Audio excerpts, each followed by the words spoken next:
Good evening, everybody. I'm Keith Coons. I'm Ann Nyberg. Tonight, the News 8 family is saying goodbye to a beloved colleague and friend. Today, after a long battle with multiple myeloma, meteorologist Dr. Mel Goldstein passed away at the age of 66. Darren Kramer worked with him a long time, and he joins us now with a look back on Mel's life. As we all did. I'll tell you, a lot of people in this state knew a lot about Dr. Mel. Dr. Mel, the friend, the scientist, the teacher, the musician, the cancer advocate, a Renaissance man, if you will. Mel touched a lot of lives in this state. Here's a look back at his. Still these bands of very heavy snow going through the area. Just about everyone in Connecticut knew Dr. Mel Goldstein. Mel, the meteorologist. Connecticut's weather source, and I wanted to show you a big radar picture. Dr. Mel, the teacher. It looks like the storm is moving away. Dr. Mel, the guy with the big smile. Mel grew up in the quiet North Boston suburb of Swampscott, Massachusetts. His passion for weather started early. As a boy, he went through 3 hurricanes and other big storms, and they fascinated him. He got degrees from Penn State and NYU, and he found the love of his life. Everything with him is a new way. It's exciting. He's got imagination. I was so lucky to marry him. In the 70s, Professor Goldstein created the meteorology program at WestConn and built a state-of-the-art weather center. Then the broadcasting bug bit him. First it was radio. In 1971, it was 1 station, then 20. Then came television, first an all-news cable station. Then in the 1980s, Mel Goldstein walked into the door here at WTNH, and Connecticut fell in love with him. We're talking about a man here that isn't just a legend in our state, but this is about a man that has defined an entire category. You can't have a conversation with somebody in the state of Connecticut and talking about weather without talking about Dr. Mel. People gravitated toward him because he loves what he does, and you can see it in his face every single day. For 25 years, he guided Connecticut through everything Mother Nature could throw at us: floods, blizzards, hurricanes, and tornadoes. Mel's life changed forever with a diagnosis of multiple myeloma, a cancer of the plasma cells in his bone marrow. Doctors gave him 33 months to live. He fought and won for 16 years.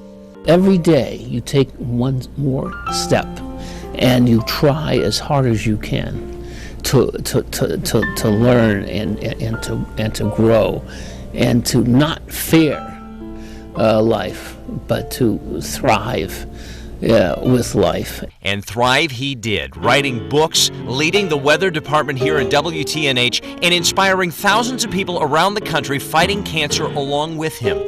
Mel retired here from News 8 just last year, but he wasn't done yet. His years of experience helping to guide us all through Tropical Storm Irene, the same storm that tore apart his home on the shoreline.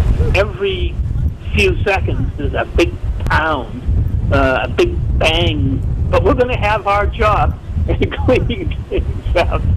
And though he is gone, Dr. Mel's legacy lives on, from a scholarship fund for meteorology students at WestConn to a research fund for multiple myeloma at Yale, and the thousands and thousands of lives he touched with his wisdom and his contagious smile.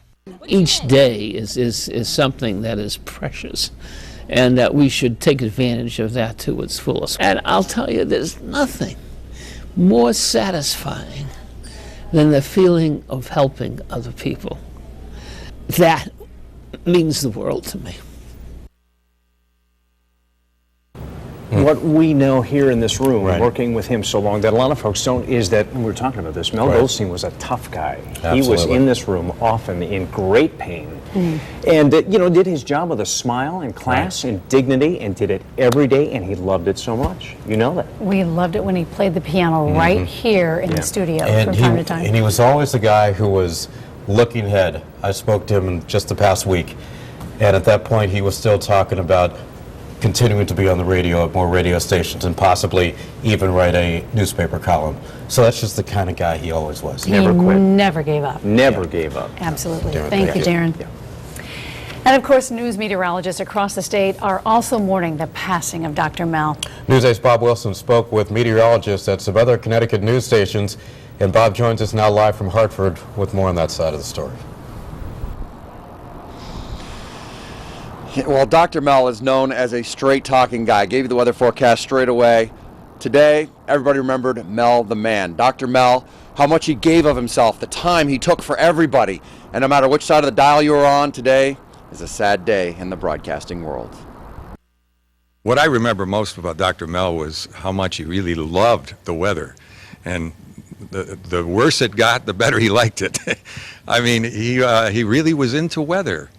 And yet, you know, he never considered himself a celebrity doing the weather.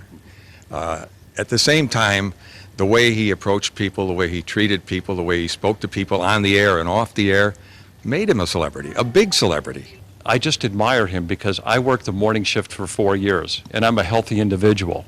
And I found that pretty hard. And here Dr. Mel was working this shift, which is difficult as it is, battling cancer at the same time. And I think that's really an inspiration to all of us. It's a great loss. What Dr. Mel was to me was a friendly but formidable competitor. I'll miss his competence. I'll miss his friendly demeanor, and I'll miss his big smile. When I was in 4th grade, I met him at the volleyball tennis tournament in New Haven, and I told him, I was like, I love the weather, and he couldn't have been any more happy to talk to me about weather and said, hey, why don't you and your mom come in this weekend and check out the studio and you can watch, you know, us do the newscast. So I remember, you know, this was probably 20 years ago at least, going into New Haven and watching him put together the forecast. He helped me, showed me how to make the 5-day forecast and what he did. And to this day, I still remember that as one of the coolest things an elementary school student could do. And he sort of solidified my love of the weather. And Dr. Mel touched so many lives. One thing I'll always remember is how hard it was that he worked through that pain every day with a smile. I'm Bob Wilson reporting live in Hartford, News 8.